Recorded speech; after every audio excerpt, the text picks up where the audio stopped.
凌晨3点，城市熟睡，几十万居民不会想到，第二天清晨拧开水龙头流出的水，此刻正静静储存在一座刚建成的巨型水池里。如果有人试图在这时污染水源，谁会第一个察觉？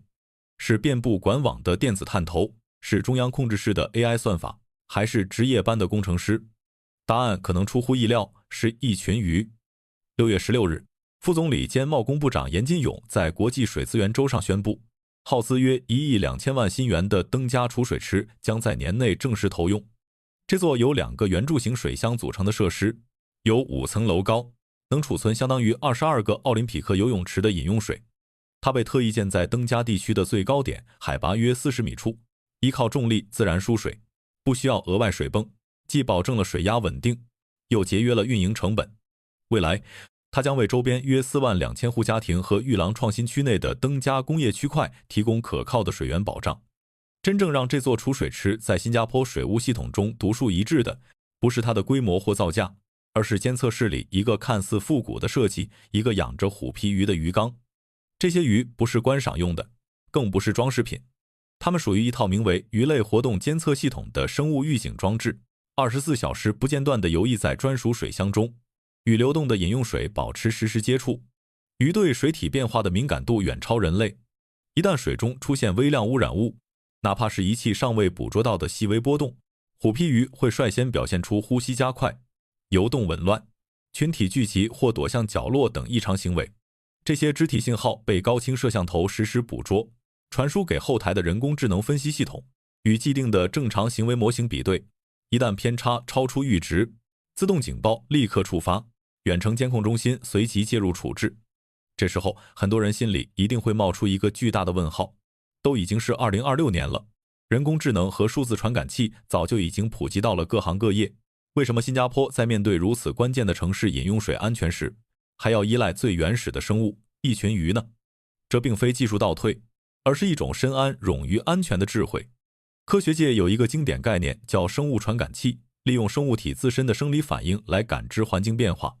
这种智慧其实很早就有，像早期的矿工在进入未知深井时，往往会随身携带一只金丝雀，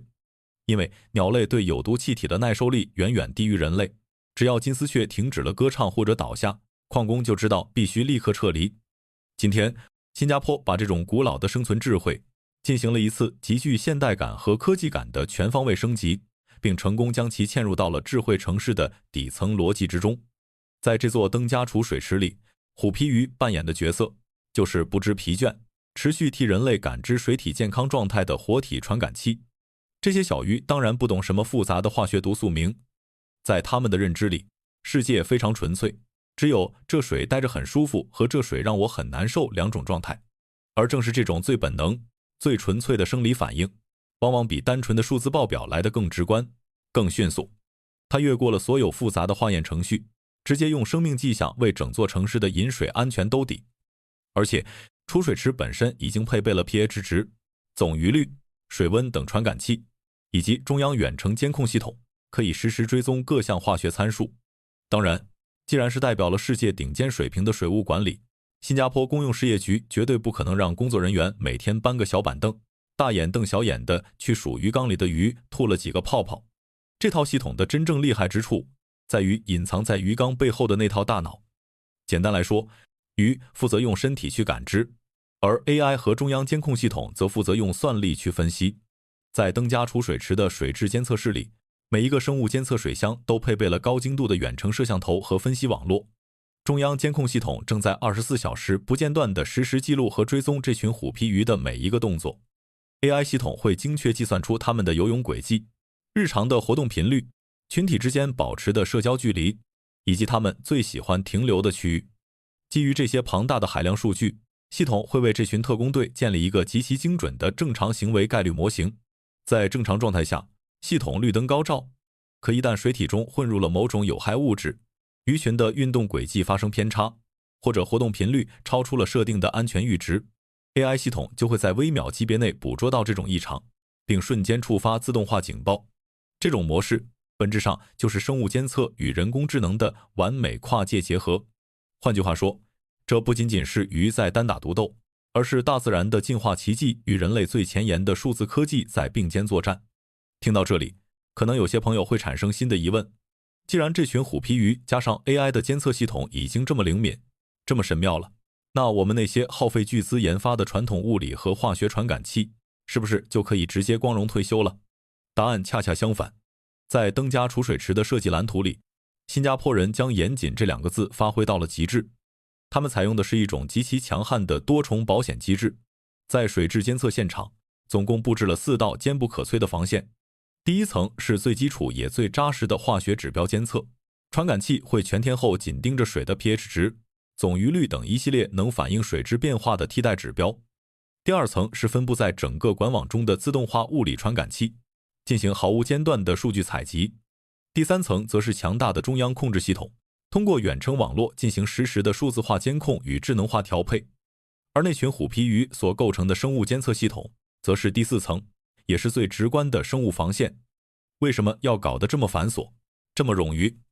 因为对于一个国家、一座城市最核心的基础设施而言，容错率必须是0。任何单一的技术，无论是硬件还是软件，都有可能在某个特定时刻遭遇停电、故障、黑客攻击或者程序死机。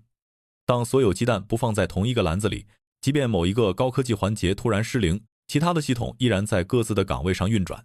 当传感器可能误报， AI 模型可能偏差，人工巡查可能疏忽时，那些不会说谎的鱼成了最后一道不受代码和电力影响的天然防线。所以让我们重新回到开头的问题，如果真的有人试图污染一座城市的饮用水，谁会第一个发现？在新加坡，这个答案可能不是那些坐在高档写字楼里的系统工程师，也不是屏幕上不断闪烁的复杂代码，而是一群在巨型储水池旁，在玻璃水箱里默默摆动尾巴的虎皮鱼。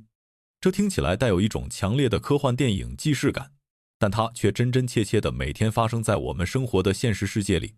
而这或许恰恰就是智慧城市最迷人也最浪漫的地方。真正的科技进步从来都不是冷酷地用机器去彻底取代自然、割裂自然，而是学会放下身段，让最前沿的科技与最古老的自然生命并肩协作，和谐共生。登嘉储水池的故事，往小了说是一种巧妙的技术组合，往大了说折射出新加坡如何将安全拆解为无数个可落地的细节，并愿意为每个细节付出真金白银。1.2亿新元不仅买来了22个泳池的水量、5层楼高的混凝土建筑和一套智慧监控网络，更买来了数十万人每天拧开水龙头时那份不必言说的信任。当一座城市连鱼都被纳入安全体系，当他愿意用最笨的办法守护最日常的动作，你就知道他的基础设施为什么总能位居世界前列，不是因为天赋异禀，而是因为从不取巧。最后，想问问大家，在 AI 和高科技如此发达的今天，你觉得这种让大自然本能与人工智能结合的防御机制，是否比单纯依赖冷冰冰的机器更让你感到安心？如果换作是你，你还愿意把哪些自然界的神奇能力搬进我们的智慧城市建设中呢？欢迎在评论区分享你的脑洞和看法。